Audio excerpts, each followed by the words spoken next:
All right, ladies, welcome back. We are starting Elite by Mercedes Lackey this week. Yes! Part 2 of another 3-part series. um, Part 1, we covered a few months back, but from what I remember, we were introduced to Joyo Charmand, aka Joy, a hunter who is charged with protecting Apex City from creatures who are crossing over the realms and barriers to their side, causing harm and disarray, things of that nature. Joy is the niece of the prefect or head of the police in Apex City. She has never met her uncle until the first book. And shoot, if I can remember. Oh, Joy was raised in a mountain community by masters who teach hunting in a very different way than they do in the city. Ultimately, the first book ends with Joy attaining elite status as a hunter. And we are picking back up right here with week 1 of book 2. I think that's pretty much it. Did I miss anything, y'all? Feel free to come off mute and join in. That's it. Okay. He tried to kill her. Oh, yeah. Yeah. In her quest to become an elite hunter, one of the fellow hunters in her trial attempted to murder her. So, that being said, picking right back up.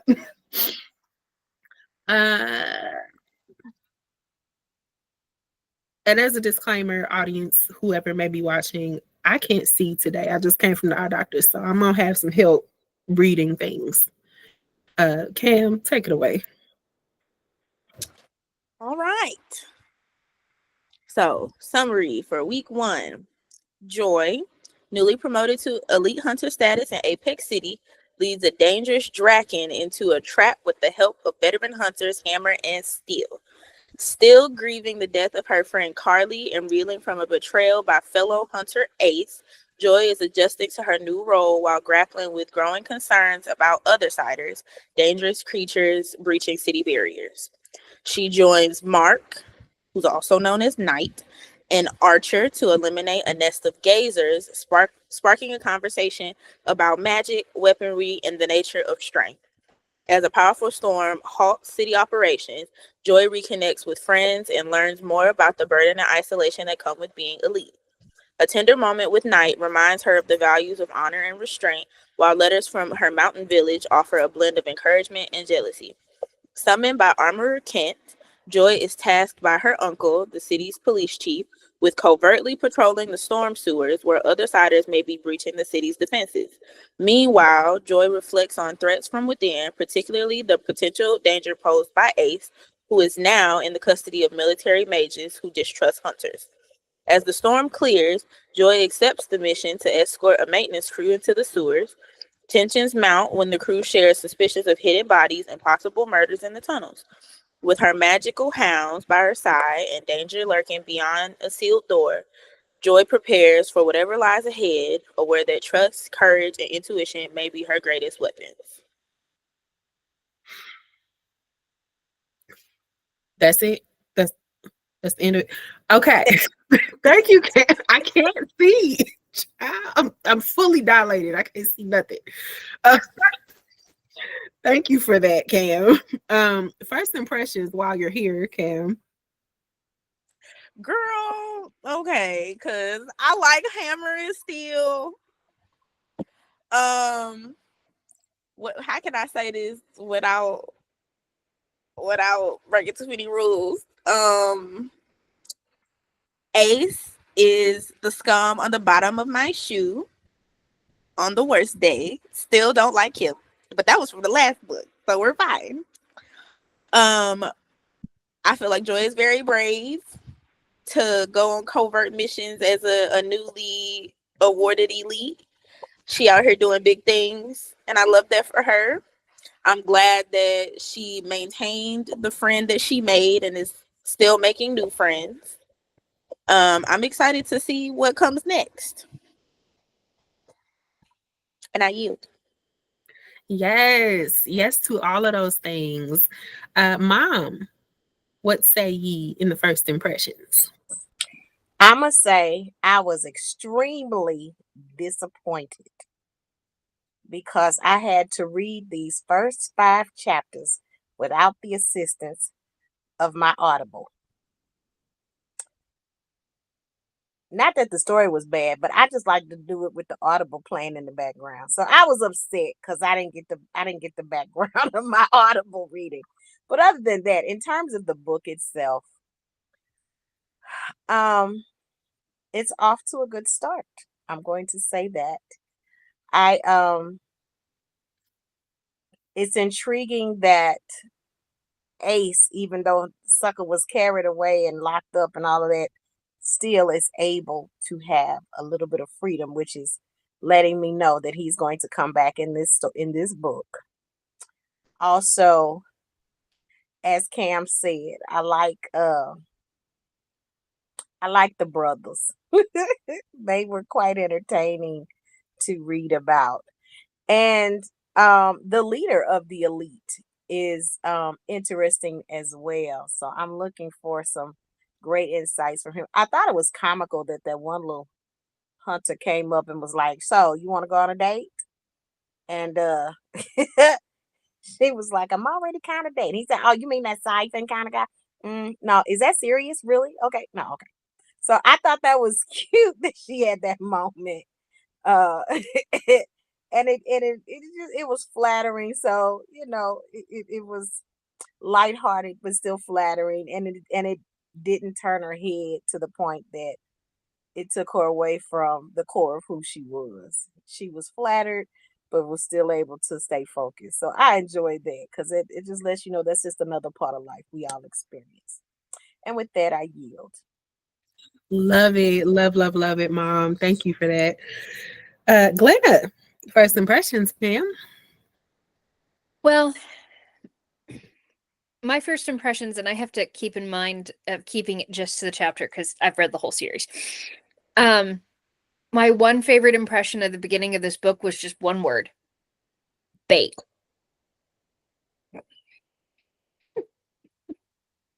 Precisely. And the very because we don't like start at, hey, we're going out on this thing. We start this book first chapter at the very beginning of her running from a dragon. And the descriptions that are yielded of this thing are immaculate. And Mercedes Lackey does an amazing job of describing the creatures and especially the draken she's running from. But I also love that being an elite, they're given more autonomy in how they handle things. And so they legitimately have backup when backup is needed. So it's like going down to the sewers, she can handle that on her own. Doing something over here, she can handle that on her own. Going after this thing, okay, you, and you go. And I love that for her.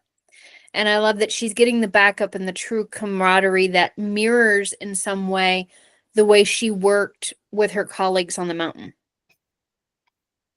And I think that is more organic for her and how she works her day-to-day life versus what she had become accustomed to when she first arrived in Apex.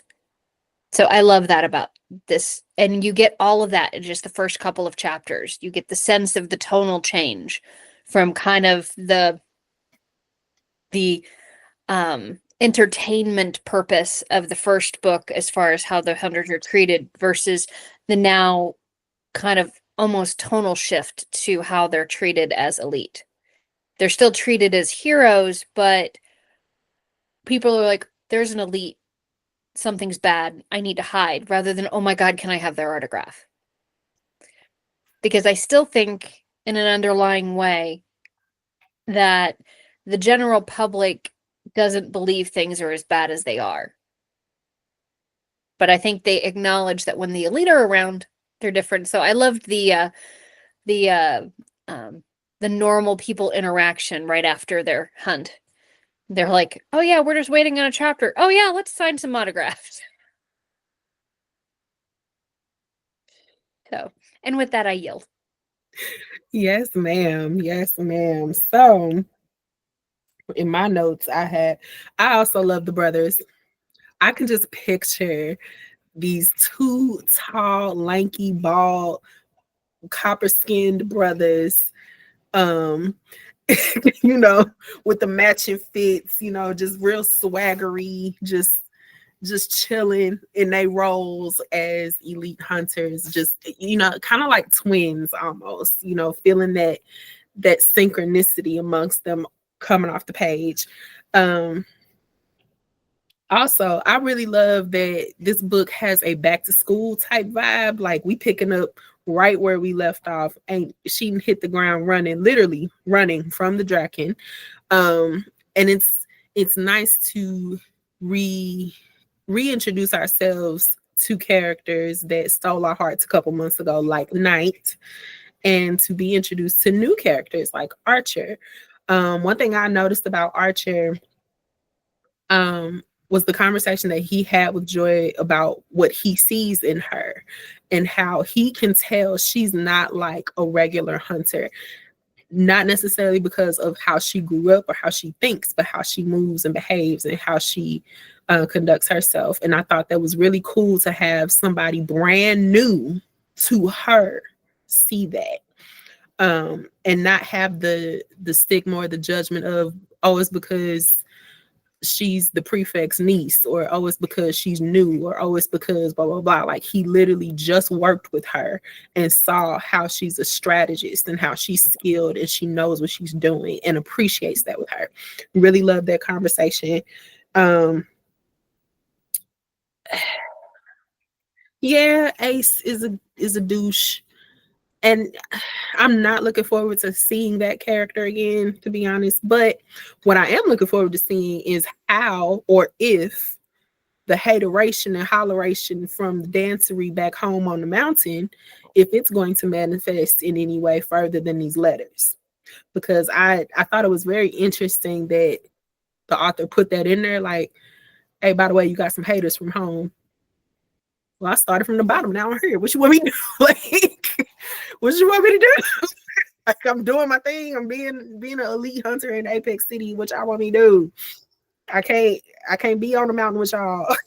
But I read somewhere, either on TikTok or Instagram, that usually when people start to elevate their lives in any way, people can have two perspectives. Either they are genuinely happy and congratulatory for you because they see hope in that, or they are put off by it because they want somebody to encourage them in their mediocrity and you threaten that image. So I don't know. Maybe that's what's going on with the mountain people that's doing all the hateration.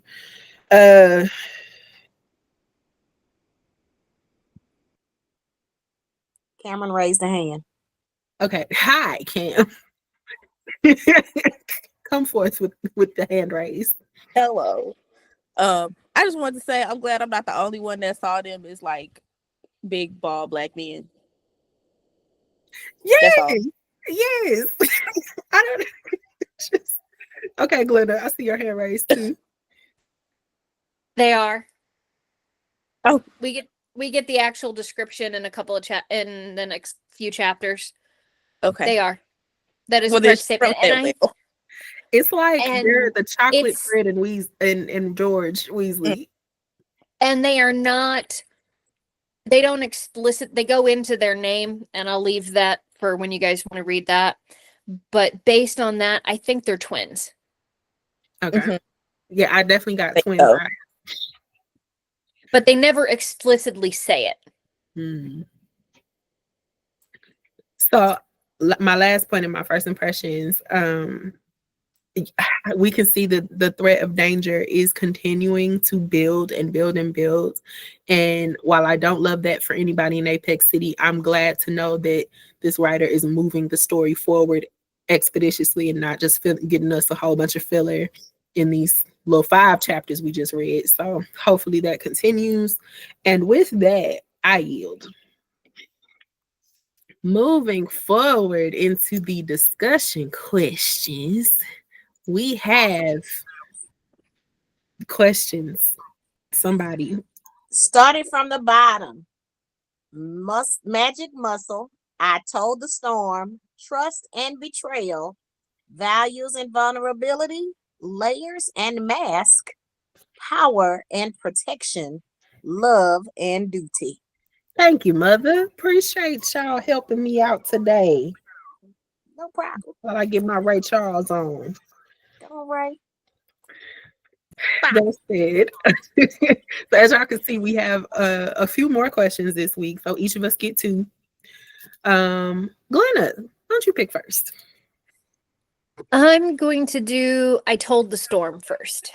I told the storm. Okay, the storm serves as both a literal and symbolic backdrop. How does the storm affect the characters' relationships, vulnerabilities, and choices? And the second part of that is what emotions or themes does the storm help to highlight?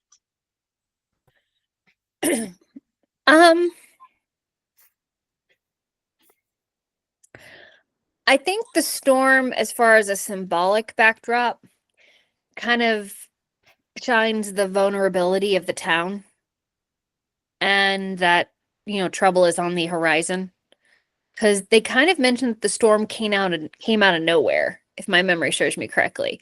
And I think that kind of mirrors that the escalation of the creatures is kind of ramping up, similar to the way we, start with sprinkles and go to downpour and go to thunderous storms. The severity of the storm itself, I get the impression from the way it's described in the books that they don't ever get like gentle rainstorms. It is either nothing or torrential downpour. And because they talk a lot about irrigate, they talked at one point, I think in the first book, when they were talking about the different sectors, they talked about irrigation and things like that. And I think that they don't get storms as like readily as like we do nowadays, where we have periods where we have pretty typical storms. They can be gentle, they can be harsh, but it just kind of depends on the weather. Where this, I think they rarely get storms, and when they get storms, they get hit hard. And I think that that's kind of mirroring the kind of turmoil within the creatures that they're encountering. So, they either get a ton of little stuff, or all of a sudden they've got huge monsters that they're fighting. And I think we see that more readily with her being elite now versus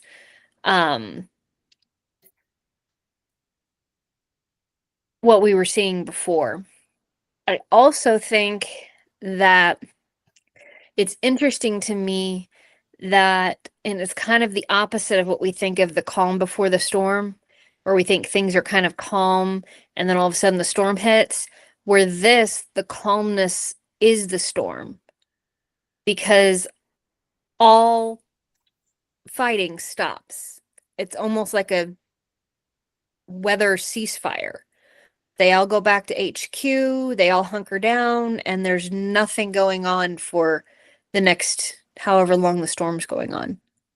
And so I think it's it's very interesting about that kind of backwards interpretation of how we see storms. Usually we see storms as turmoil, where in this case the storm is the calm.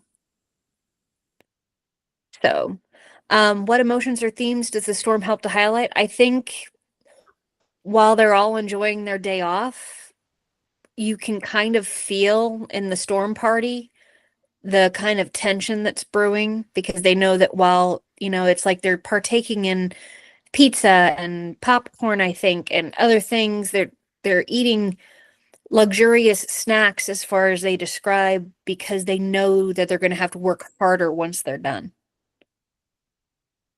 And I think I find that kind of the incongruousness of that to be interesting. And with that, I yield. So are we going to do each one question and then, or are we doing both of our questions at once? We can go around. Okay. I think that's fine. Bravo, Glenna. Bravo, because I mean the insight, the takes. I'm over here like,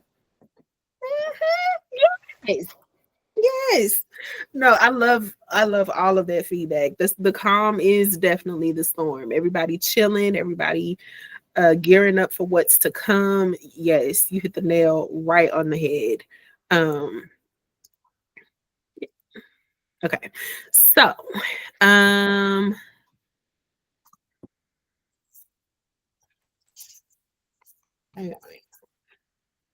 Mom, what will your first question be?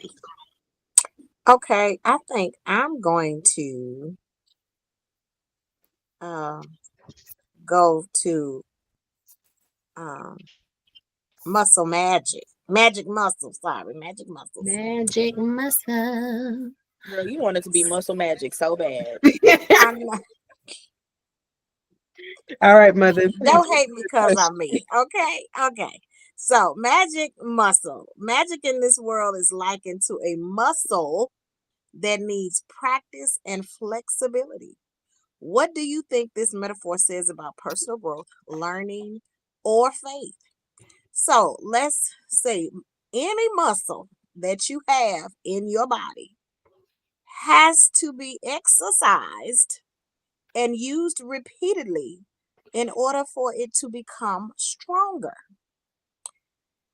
And this metaphor of it, magic being a muscle, is the same in this story where she has been enlightened that uh, as they were speaking to Night, that just with any muscle, you have to repeatedly use it in order for it to get stronger, whether it's your brain muscle, your arm muscle, your leg muscle. And this in turn, and that's something that a lot of people don't utilize. In order for a kid to get smarter, he gonna have to work them brain cells, that brain muscle. And that's with anything. Learning in general requires that you practice that craft. Athletes don't become great superstars without the continuous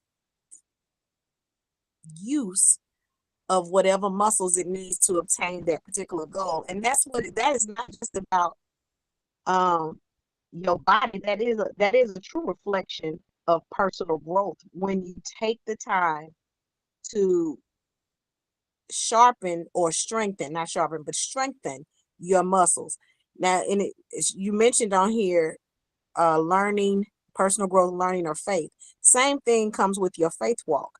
The only way your faith walk becomes stronger is if you practice that thing on a regular, consistent basis. And that's with anything, whether it's your learning or your ability to learn, whether it's your physical growth or your physical demands on your body, whatever it is, it doesn't become stronger if you don't utilize it.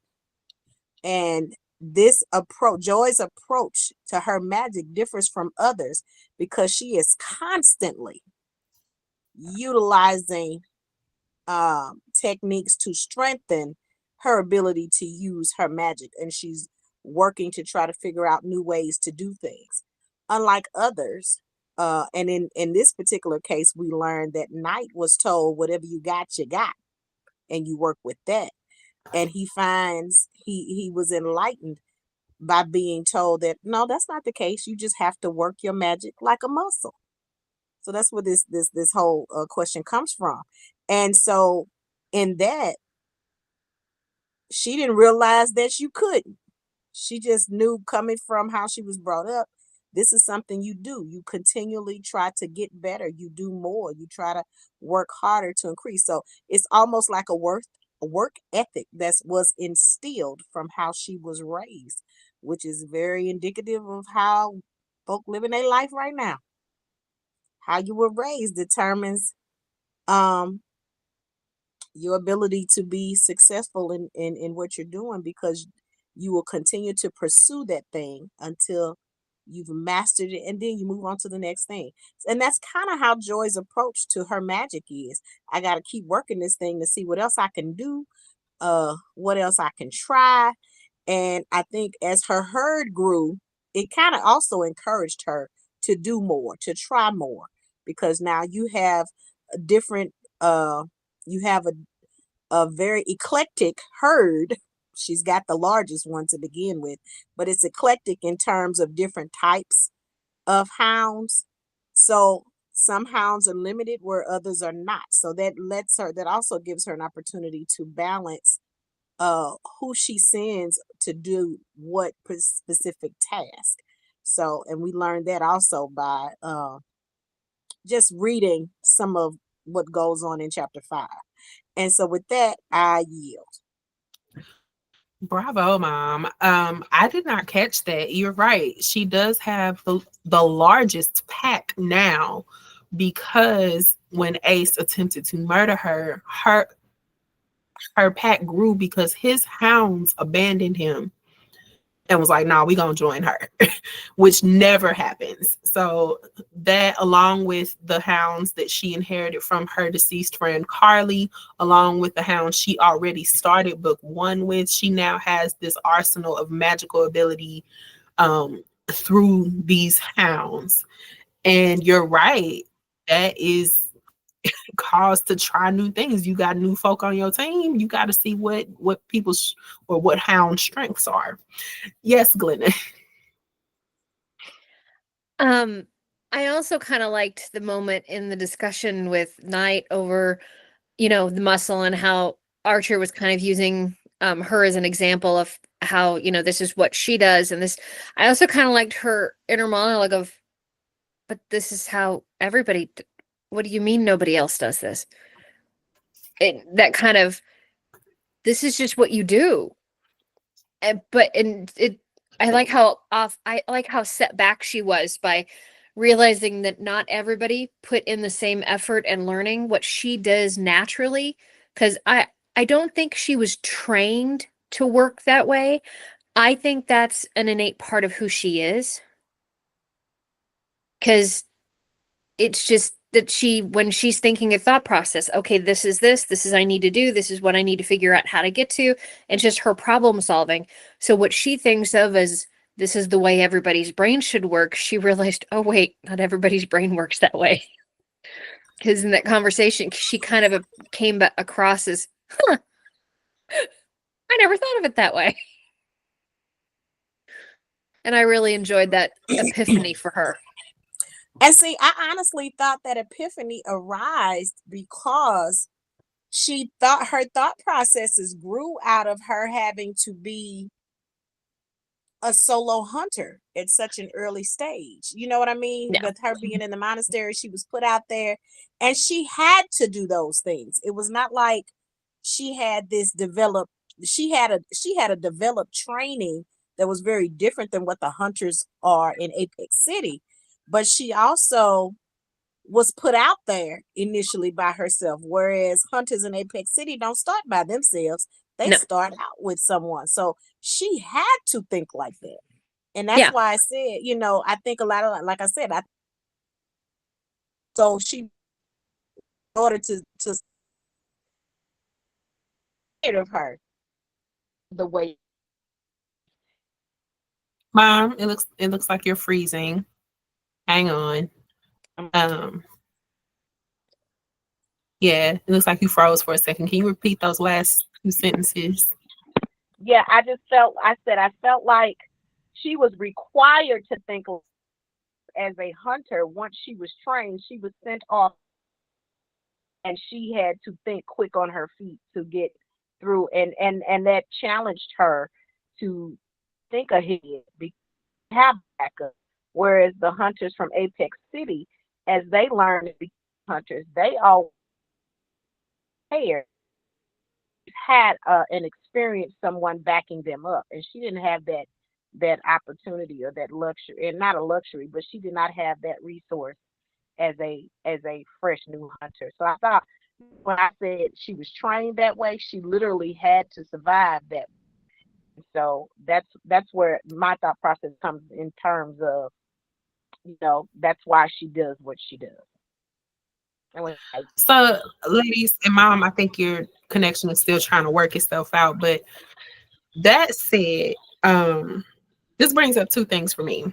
One, it's like isolation can actually bring about your very best self. And I've noticed that just in relocating to a different state, when you don't have a lot of outside influences, you have more time and more leeway to discover who you actually are and what you like and the kind of person you want to be moving forward. I don't feel like that was an issue for Joy prior to leaving the mountain, but it seems like even now, because she is alone most of the time, she has a better handle on who she is as a person and as a hunter. Um, Also, when we talk about Knight and his upbringing or teachings versus Joy's, I gotta take my glasses off of this because it low key pisses me off. Because I feel like the only reason Knight has been so limited in this school of thought is because of the quote unquote theology that his village has imposed on them. And it's not like super blatant that they are Christian per se or any particular religion, but there's a lot of nods to that. And I feel like the messaging here is that there's so much that goes along with harmful theology and how it shows up in people who mean well but are still limited in other facets of their life. Now, Knight in the first book, we know this is stand-up dude. This is stand-up character. He owns his stuff. He's a good guy, but he's still limited in his thinking. What's interesting to me here is that we have not seen whether or not that limitation is like if there's a willingness to then implement what he's being told now. And I feel like for many people who are raised in a super dogmatic environment, there's a lot of resistance to applying new schools of thought because that's literally the crux of it. Like free thinking don't really mesh well with the indoctrination of it all. And so I'm interested to see from Knight where you gonna go from here. Where how do you find balance in what you were taught versus what you now know being a hunter? How do you move forward with that information? That's just me.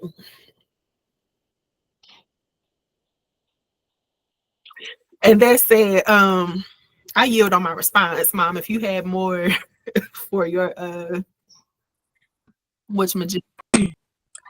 That's a very valid take on the fact that it is very true in no matter what religious set you are, you have a set standard of values and thought processes that are um, indoctrinated into you growing up and as you practice your whatever theological practice you're following, and that can limit your ability to uh, be productive in other areas of your life. So you were very true in that, dude. And it requires, like you said, sometimes isolation is the best way to identify how to become your or how to tone in or hone in on who you really are, because it requires you to do some self-evaluation, some critical thinking, and true evaluation of your whole situation in order to get an idea of who you are and who you want to be. So yeah, you're right in that, not just in the theological sense, but in the general sense. Sometimes isolation is the best thing for you in order to get a clear head. But with that, yeah, I yield. Also, in this same vein, I now wonder to what end the people who have taught Knight and all of the people of his village this particular way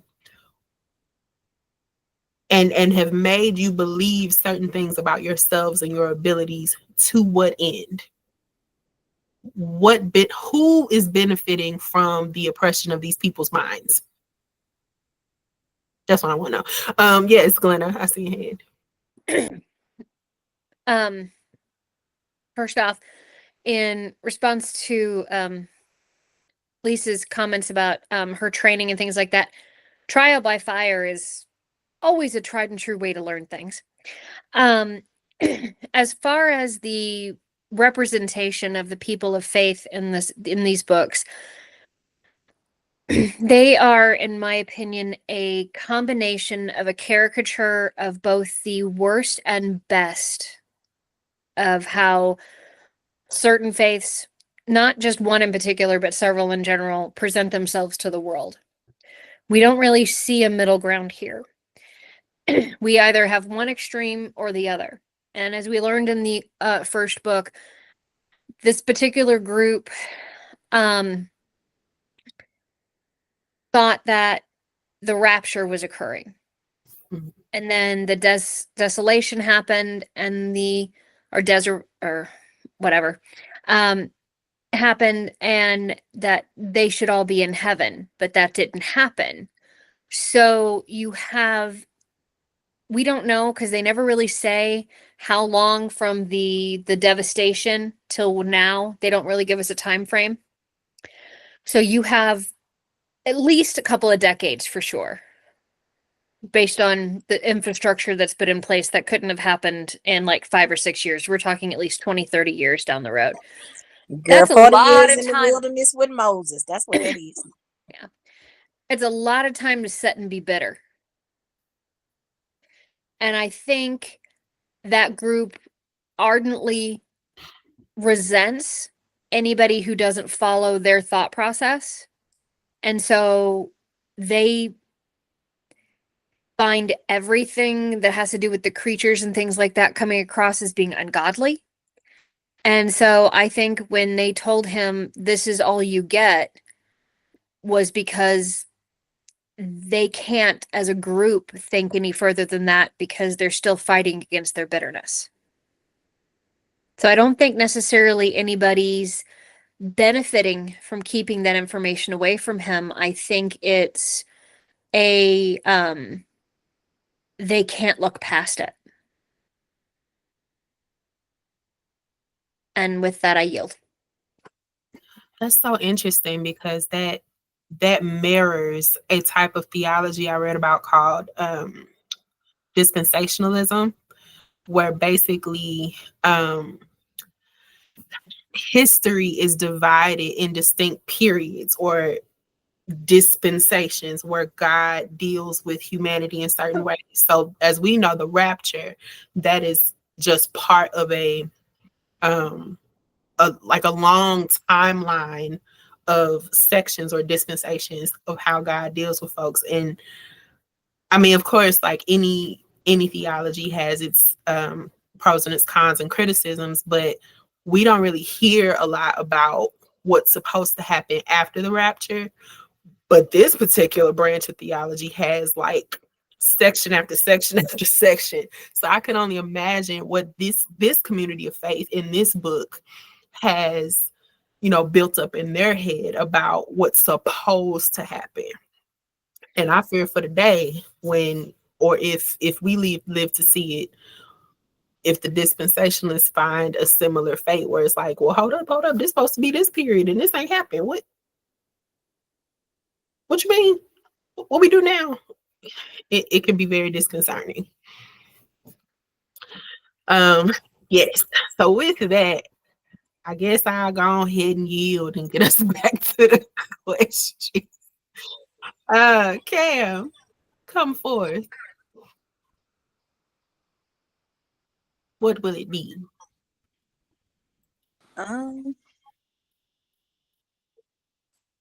Let's go values and vulnerability. Values and vulnerability.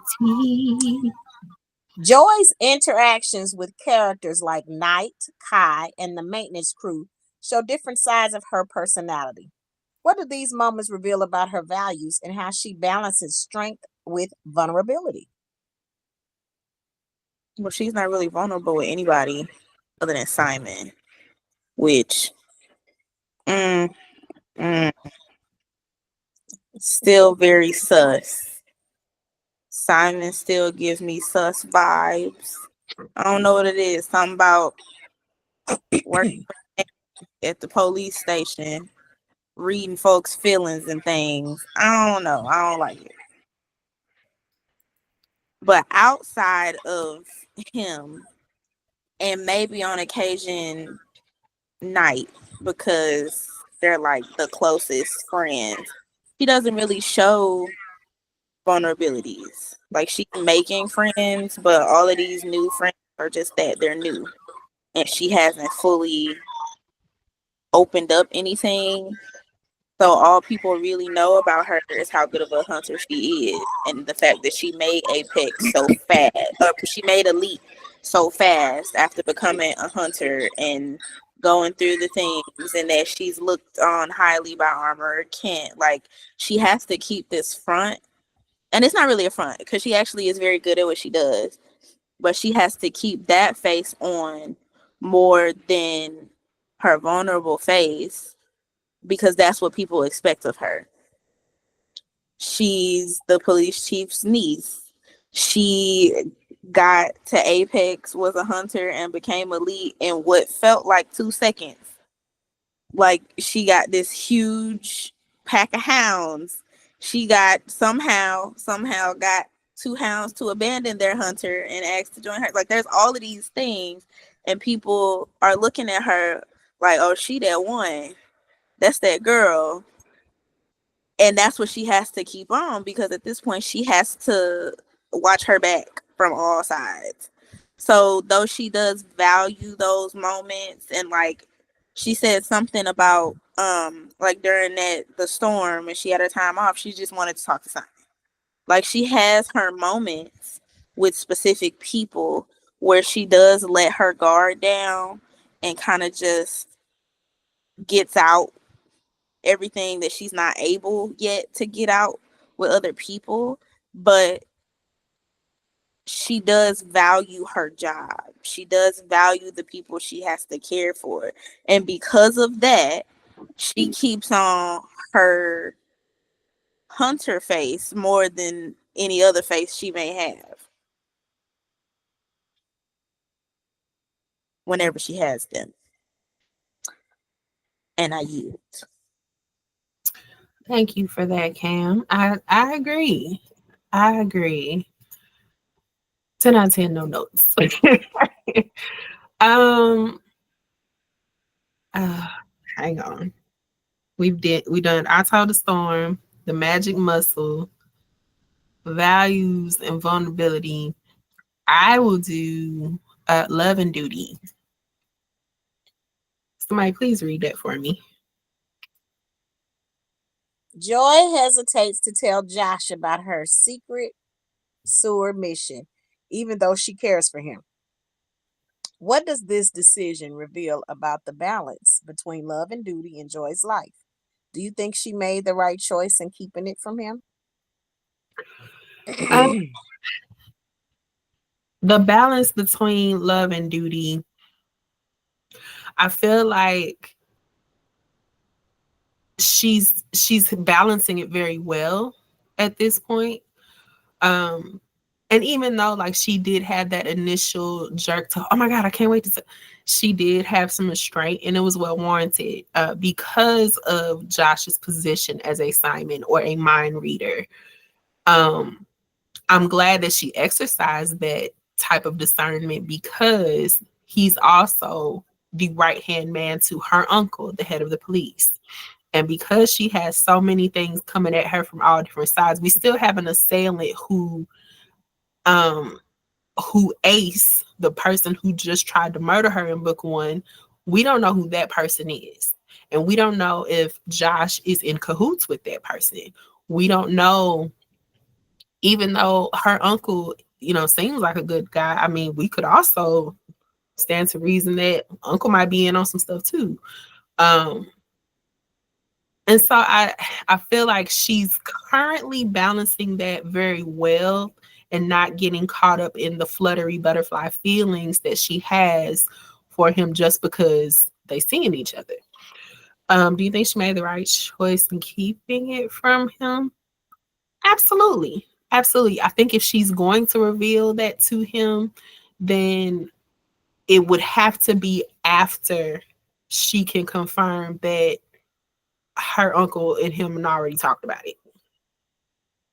So since that did not happen, I am all in favor of her keeping that a little closer to her heart at the moment. And with that, I yield. All right. Getting back to round 2. Mom, how about you go first this time? Okay. We still have I know oh, we got um start from the bottom. Trust and betrayal, layers and masks, or power and protection.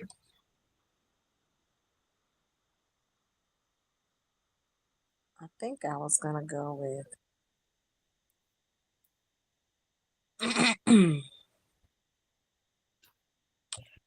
uh I think I'm gonna go with power and protection. The hunters and the military mages seem to be at odds in their views of power and protection.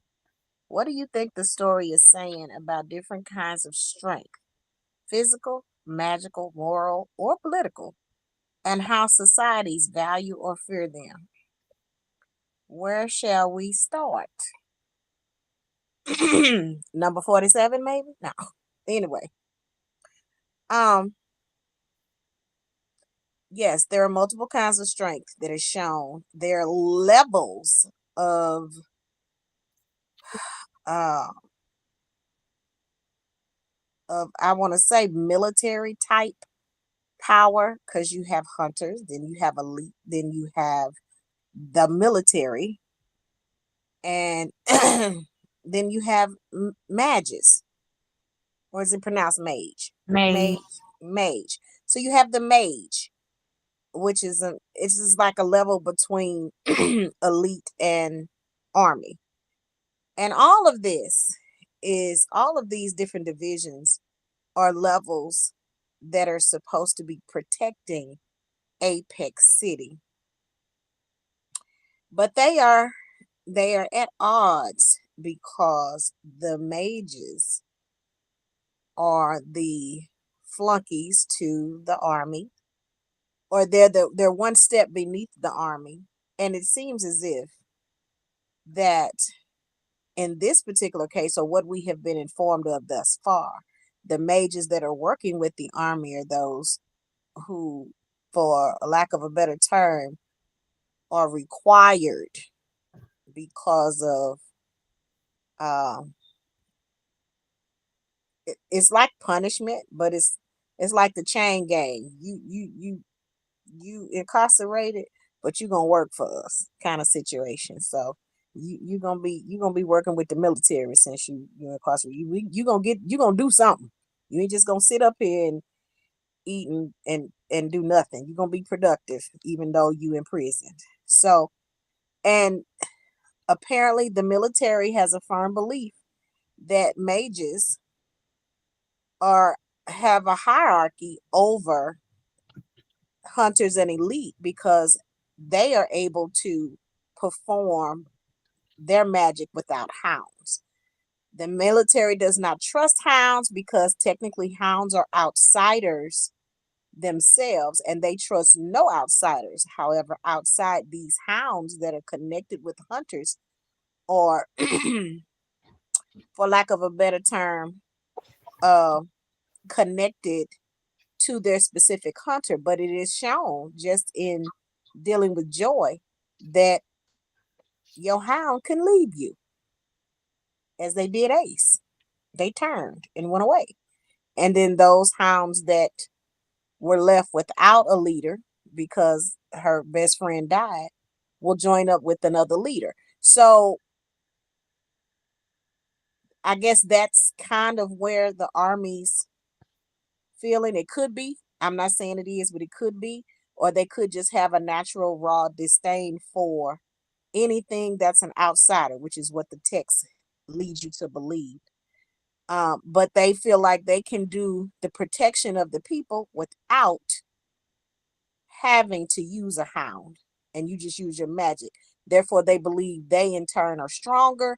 The mages are stronger and more resilient than the elite or the regular hunters.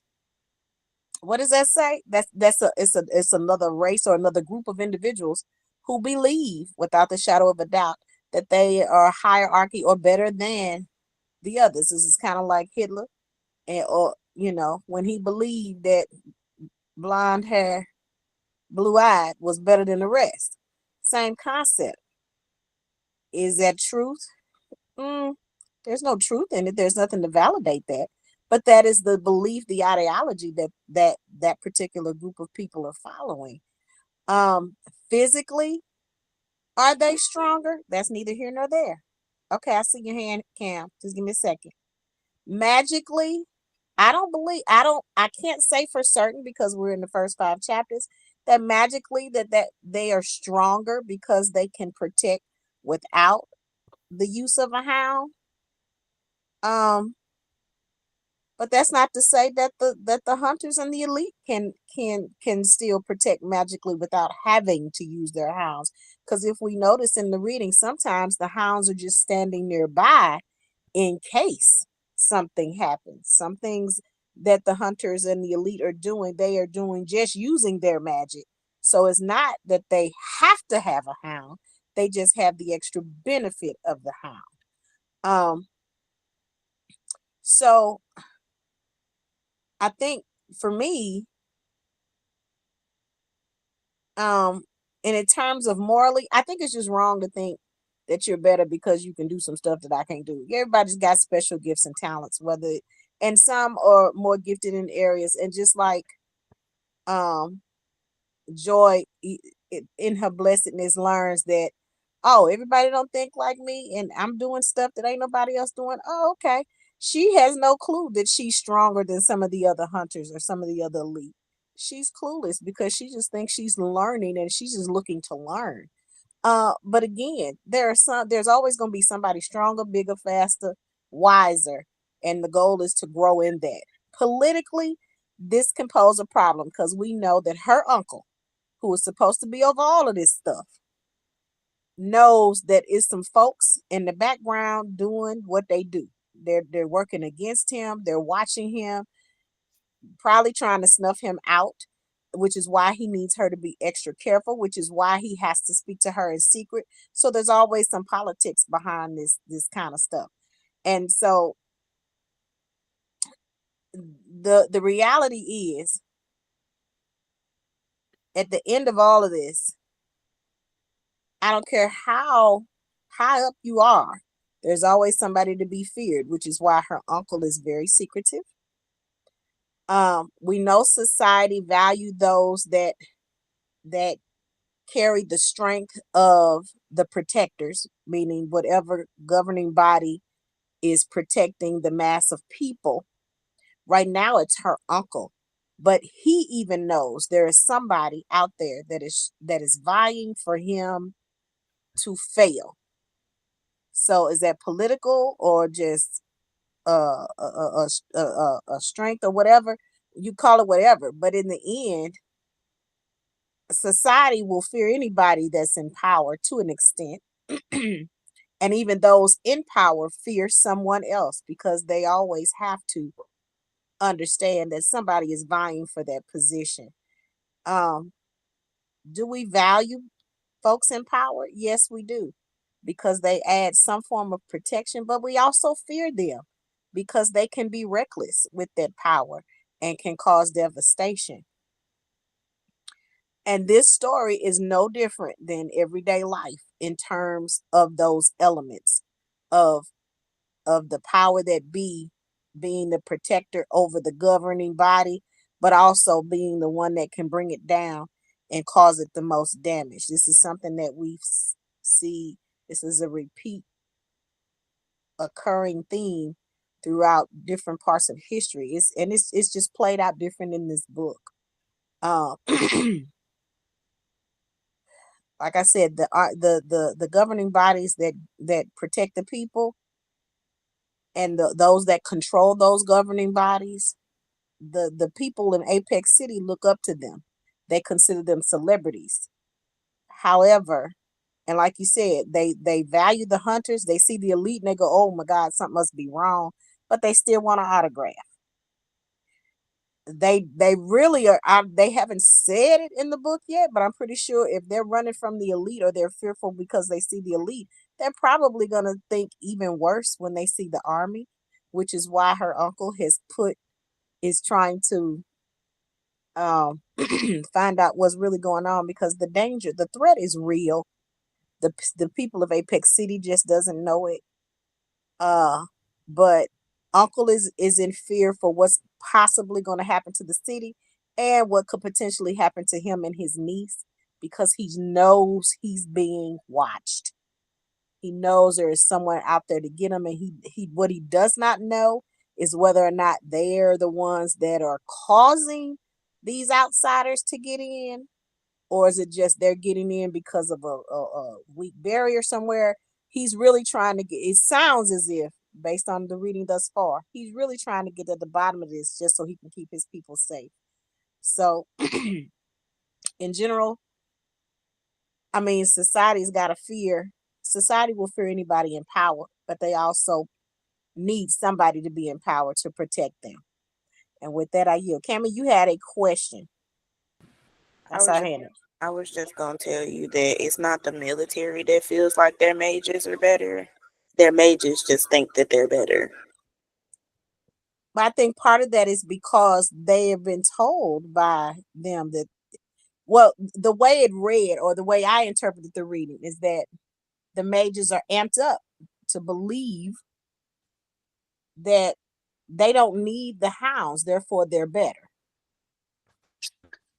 That was the way I read it. I could be wrong, but that was my interpretation of the reading.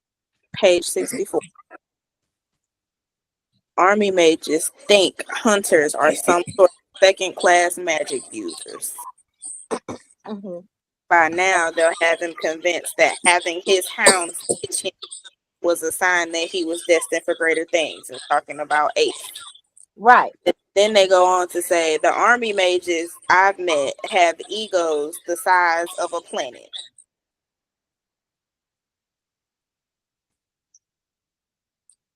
Right. So then they go on. We used to have a friend that Pop Powers turned out to be a mage and joined the army. Magically, they are more powerful than most hunters, and their notion is they can do anything that a hunter can do without needing to depend on how. The minute Ace is allowed to mix with the mages, is if he was a problem before, he's going to be 4 times the problem. They're like the Simons basically in that way. Right. Okay. So they aren't being told anything. They are just thinking it because they don't need hounds to perform magic. Okay. Well, thank you for clarifying. So with that, I yield.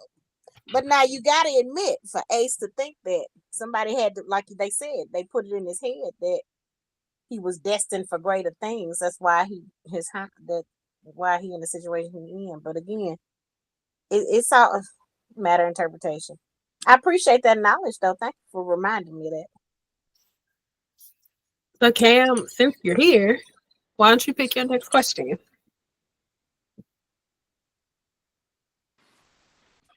Started from the bottom. Started from the bottom, now we're Now we're here. Oh, sorry. All right. Okay, Joy's promotion to elite status comes with isolation, grief, and distrust. How does her new role both empower and alienate her? Also, in what way does this reflect real life experiences of leadership or success? Well, being an elite comes with a higher level of respect from both other leadership positions and from the people of Apex. However, it is very alienating because the level of, I guess, pullback that comes with being an elite, like there's not cameras in her face anymore. She's not being followed on missions, which was kind of the whole point of her being an elite. But she also has less communication, like with her masters and with people back home. And the communication that she does have, while very limited, is very mixed. It's part positive, part negative, part I don't know how to feel about you. Oh, you got up in status, you changed type stuff. It People don't want her to be great. It's fine. But it can be very lonely. Much like in real life, you could start at the same level as a bunch of other people, but if you rise through the ranks, all of a sudden you think you're better than somebody else. Then nobody want to be friends with you no more. Oh, you think this about yourself, so I don't want to be with you no more. I don't want to surround myself with that type of energy. What type of energy? Me being successful? I don't understand how that's a bad thing for you. But if that's what you want it to be, then I guess that's what it is. That's kind of what she's going through. Like, there are people in her corner, both in her situation as an elite and outside of her situation, people who have been elite. That's a lot of her masters where she came from had previously been elite before moving up to that village. Um, so she had the opportunity to lean on them. Then she has the people who are currently elite, like she's rolling with the twins now. They said they had been elite for like 4 years prior to meeting her. So they've been where she and is where she's currently going. So there's a whole other facet. Like, there's somebody to walk with her through it. Like, that's a really great thing. But it can be lonely. She's working a lot more, even though that's what she wanted. By the end of the day, she dog tired. She want to go eat, chill for a little bit, and sleep. To wake up and do it all over again, it can be very tiresome. The very same thing can go for the real world. You know, you get up, go away from your house for a whole day, do some stuff, and then all you want to do is come home and go to sleep. Working is hard. It's a very tiring process to go through just to survive, and that's what she's doing. She's surviving, but she has the extra weight on her back of caring for a town of people who don't know what's going on around them, which is even more difficult. It's even more difficult. So I'm sure there's a certain level of empowerment because she knows she's saving these people. This is what she wanted to do. She had to become an elite so that she could fight the battles that the people didn't know was coming. And she's just really good at her job. But it's lonely. And she even said that when the storm came, she was like, well, I haven't really got to talk to my Simon, so let me go and call him. That's all I really want to do. I want to go hang out with my friends, but I'm also tired. And so she had that moment with Knight, which was really cool. Um, because he was like, I don't really want to be around people. I'm tired. I just want to chill. And she was like, you know what? I'll come chill with you. I'll bring you some food. Let's chill. We're gonna part ways. You go to bed, I go to bed. I'm gonna talk to my man first, but then I'm gonna go to bed. Like, it's tiring. And when you're tired, you just want to be alone. So it can be very alienating as you climb up what we're gonna call the corporate ladder, even though she's not in corporate. I don't know what to call the ladder she's climbing up. But it very much so mimics real life experiences as you do climb an actual corporate ladder or get higher in a hierarchy, depending on what job you're in. And I yield. Ooh. Yeah. I'm speechless. Yeah, that's a lot. Glenna, we only have two left. Wait, I which two? I will take trust and betrayal. Trust and betrayal. Thank you, because I got all kind of lost. All right. I made myself a list. Thank you, because I'm trying to keep track. Somebody read. Trust is a recurring theme. Oh, sorry. Sorry. Go ahead. Since you I was already started, go here. ahead. Joy questions those around her, including former allies. What does the story suggest about trust and betrayal, especially in high stakes environments like Apex City? Well, she had been, while cautious in the last book, building trust with the people around her, people she had to work with on a regular basis, and she was getting there, even though she was wary. And then they tried to kill her. So now she has that over her head because she knows very well and good that while Ace did the actual act itself, he wasn't the one pulling the strings. And then her uncle is saying that weird things are happening under the city, which is why he wants her to patrol the sewers. And so there's another segment of weird things going on over here. So she's trying to figure out who she can talk to, who she can't talk to, but she also needs to slowly and subtly question people, and she starts to do that. And it's the story shows definitely a struggle for her in trusting people. She wants to trust people, but she can't really trust people.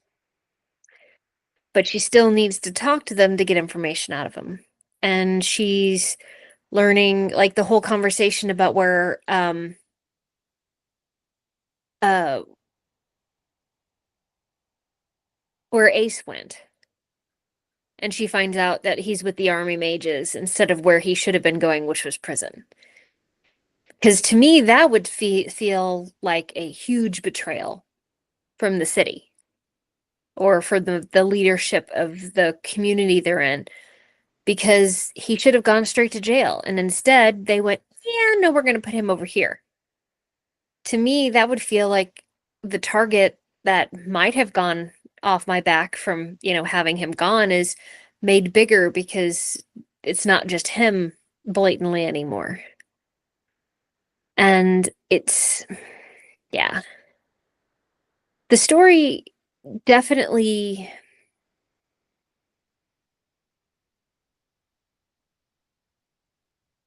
yeah, because my train just went off tracks.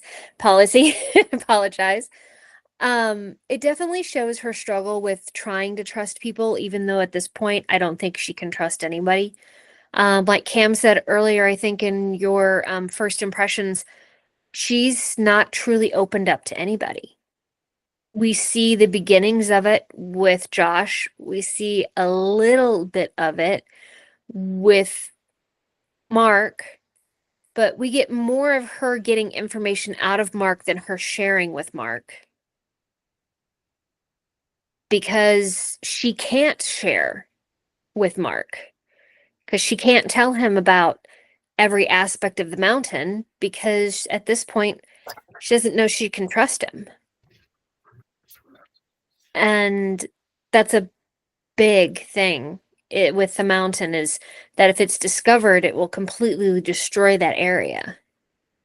Because Apex City doesn't care.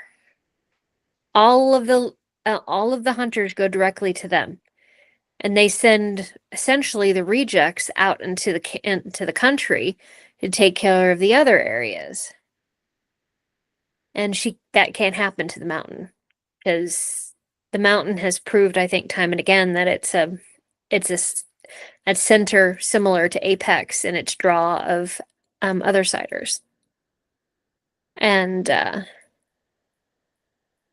so I think at this point, with the trust and betrayal, normally we have those we can trust and those we think betray us.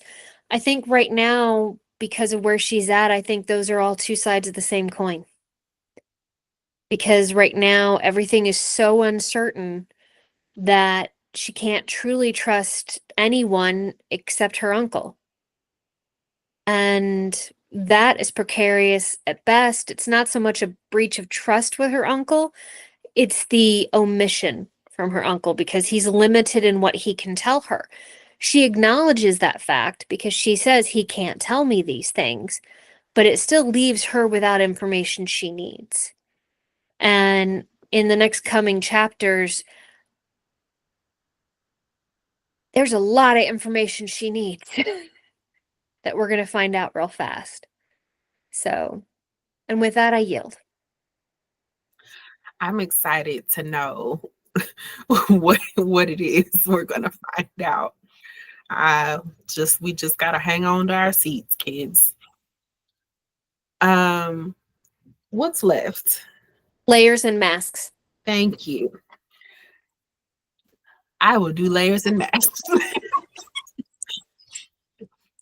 Archer tells Joy that everything in this world is layers and masks. Nothing is ever exactly what it seems to be. So, how do the characters hide or reveal their true selves throughout the chapters? Also, what does this say about identity, especially in a world driven by survival and duty?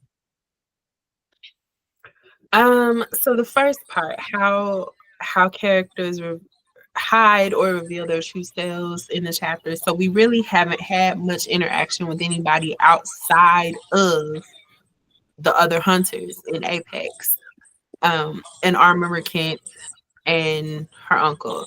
We hear about how things were on the mountain, but this is like in retrospect. So I can't really speak too much to how those characters hide or reveal things outside of the letters that you just got.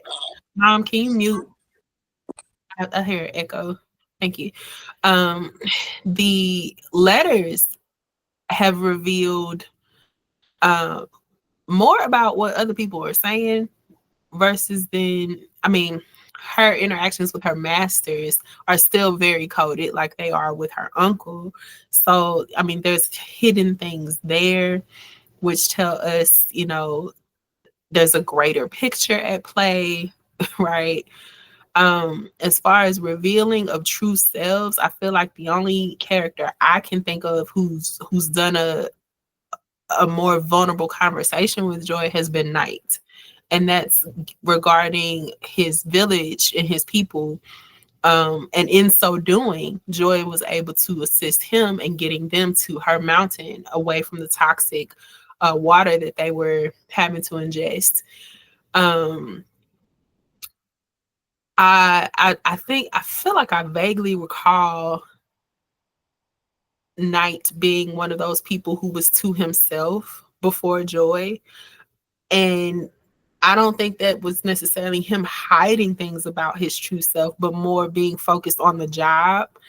And also, I mean, probably a little buffer against whatever assumptions people had about him being that he was of that faith community.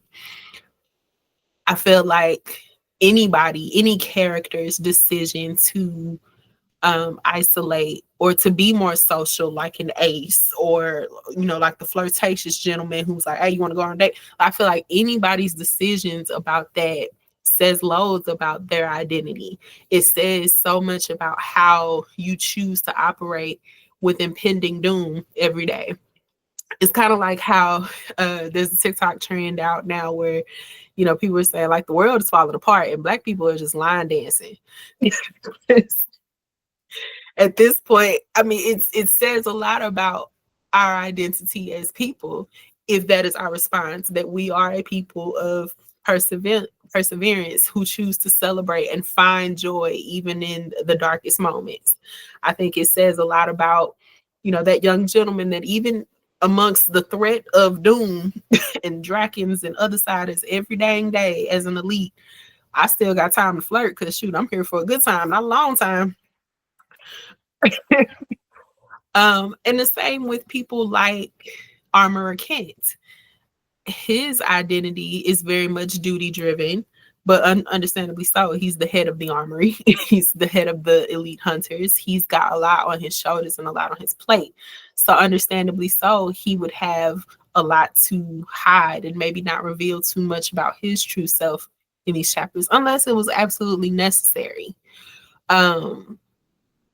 Yeah, I feel like every character has a mask and every character is therefore just as suspicious to me because, as Archer said, nothing is ever exactly what it seems to be. So, like I said, I'm just strapped in for the ride of what's going to be revealed, what's going to be the truth. Because after the last book, talk about revealing true selves. Yeah, with that, I yield.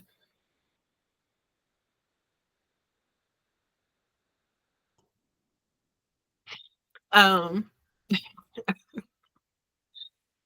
so ladies, any conclusions, predictions, questions, anything at all, unmute. Let's party.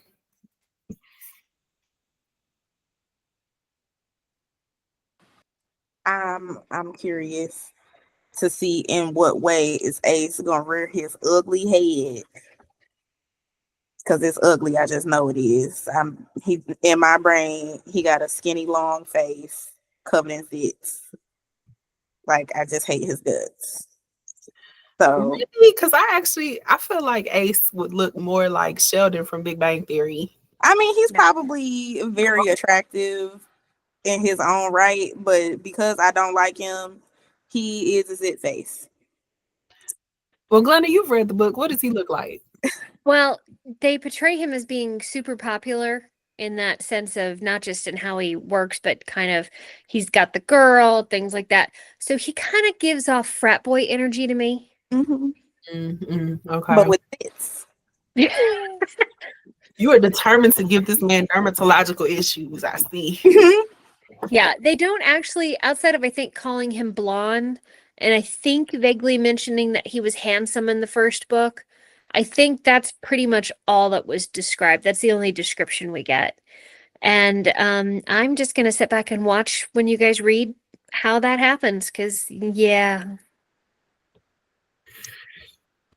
I'm looking forward to it, but I'm not. And that is a very good way to walk into that. Absolutely. Because I feel like I'm just gonna be like, here he go. Honestly, I loved the interactions with Ace in the first book, not because of who he is, but how Joy reacted.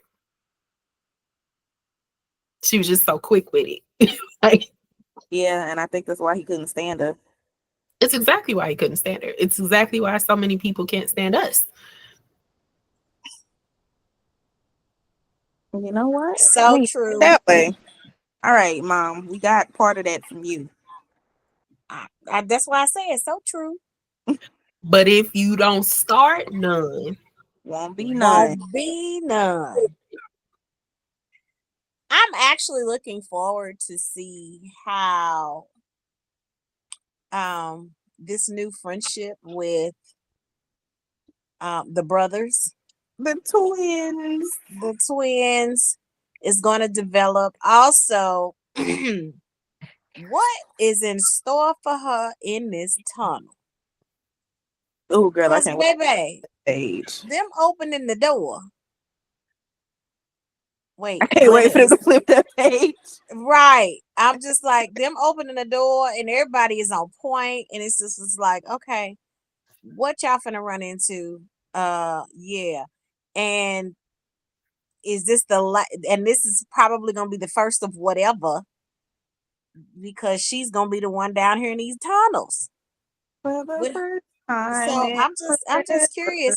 I'm curious as to what she is about to find that her uncle has got her secretively seeking out. It's like she 007 for her uncle for real. You know what I'm saying? Oh God, that's accurate. Also, Yeah. in this same vein, the sewer crew casually mentioning how easy it is to murder someone and just have their body in the sewers. Baby, I love that fact. I hope it comes back up. I I'm really pretty do. sure it will. She probably run into a dead body down there. Somebody threw Girl, down. because I would have turned around and be like, and you know this how? Right? I'm like, Do I need to be concerned for my well-being? well, she immediately made a mental note to, make sure she was with someone she trusts in a storm party and make sure her daughter's right, which, I mean, typical Joy. Smart girl. Yeah. I am going to say one thing that we didn't touch on in our discussion that happened in chapter, I think, 4, was the story about her uncle's memory from the mountain. Yeah. Mhm. Oh, that Yes. was good. Yeah. I'm just going to say this as a little bit of not near future foreshadowing, but somewhere in this book foreshadowing. At least I think it's this book. That story is important for later. Oh, okay. Noted. I'm going to reread it tonight. Well, maybe not tonight. So you Maybe when your eyes are no longer dilated Yes. here. Yeah. So that means them suckers coming back. But anyway, okay. I'm here for it. Trying to And with remember. that, I will say one thing. They give a pretty decent description of what they're going to meet behind the door. okay. When they finally give it a name a couple chapters later, go look it up on Google. Oh, okay. good. Mm-hmm. See, so we know something behind that door. Door number Boy, yeah. one. Oh, you knew knows. something was I going to be say we knew behind the something was door. behind the door. Yes. Door You know number something one. behind the door because of how she cut the chapter off. She talking about something, Okay. and we That's opened the just as bad as Carrie Maniscalco. It just gonna build you up and then just leave you there at the end of Ain't the them chapter. I was just thinking that when Glenna was talking about the details earlier, and I was like, she's so like Carrie. Do they know each other? But girl. anyway, They might. they might. And Carrie don't get It's no better. it's possible, but also keep in mind Mercedes Lackey's been publishing books since the early 80s. Okay. So she's been writing for the majority of my life. She has a huge body of work. Okay. This book set is actually rather rare for her. She normally, her bread and butter of back in the day is more medieval and period pieces. Mhm. But Okay. she has delved into more modern era in the last like 10 or 15, 20 years. Okay. So You know what? It's as soon as you said that, Glenna, we all at the same time was like, yeah, I did notice that. The only thing I wish is I really wish she'd continued this series, because once this is done, and it does come to a lovely resolution, I do love the way she ends the series. But I want more. Okay, so it ain't just me that be feeling that way. Cause I promise you, that's how what book was I? Okay, Children of Blood and Bone. I finished it. The third book pissed me to high hell. I was so upset, and I was like, "That's it? What do you mean? I need no, more." real talk. That I think Mercedes Lackey, this is a real feel good. But like I said, I feel like I'm going back to school. I'm back to seeing my old friends, my old characters. Like, hey y'all, how y'all been? Still fighting other siders? Okay. Okay. All right. Girl, yeah. It is good. I will say. The only part is the audiobook. It's just really hard to get through because it's the same narrator from the first time around. It's the same narrator, all three. I Yeah. enjoyed her voice, but if her voice irritates, I apologize. It's not that it's sir, back up off me. Thank you. It's not that it's irritating. She's just, for the majority of it, it's very monotone to me. And it's like a rarity, or I won't say rarity, but it's not often that she has inflection in places where I feel like inflection is necessary. Yeah, she started out this one very monotone in comparison to what she did in the last book. No, the last one didn't start monotone, but it kind of got there towards the middle. Yeah, It I sounds know. like And she's tired of eating. yeah. And I So do hopefully she'll apologize. pick up. She identifies the creature in the first couple pages. So, Okay. but yeah, a Google search is worth it, because while the description is great, the visual is better. Ooh, we get a visual period. Oh. Okay, yeah, excited. I'm really looking forward to reading more about the chocolate Fred and George. Chocolate fruit. Okay, That that's that's not necessarily an incorrect assessment considering the mischievous nature of those two, but they Feel are feel it. it's the combination of mischievous and golden retriever because they both give off golden retriever vibes, but like the golden retriever that will steal all of your food and run away and then eat it and smile at you. What you call them, Angel? The chocolate Fred and George. Remember Fred and George Weasley from Harry Potter series? Them Mhm. tall twins that was always doing stuff together and always into stuff. Yeah, they give you very much that vibe. The bald milk the chocolate version. It's not getting better. Every time you come out with a new one, it's not great. Stick with Fred George. Anti who. I too am looking forward to seeing what is behind this tunnel and how she's going to address it, because if Joy has showed us anything, is that she could hold her own. She held her own against a folk mage on a train protecting all of them people by herself. So I ain't really worried about what's in this tunnel, but I am excited to read how she strategizes her way out of it, because the way the writer writes about these action scenes, I really enjoyed the breakdown of how they caught the Draken in the first chapter. I really enjoyed how the trials in the first book was written. Like, you don't have to imagine too hard how this is happening, because she's telling you, okay, so I did this part, the twins did this part, da, da, da, da. And because of these things leading up to the Draken was like splat like a pancake, and then Mhm. it's great. It's really great, the level of description that we get in these action scenes. So I'm look forward to reading that. Same.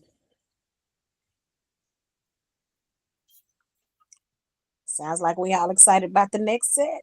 All right. All right, chillin'. This was a great meeting today. I loved it. I cannot wait for next week. Yeah, we'll be covering chapter 6 through 10 right here on the Family Plot. See y'all next week. See you next week. Bye. Yeah. Bye.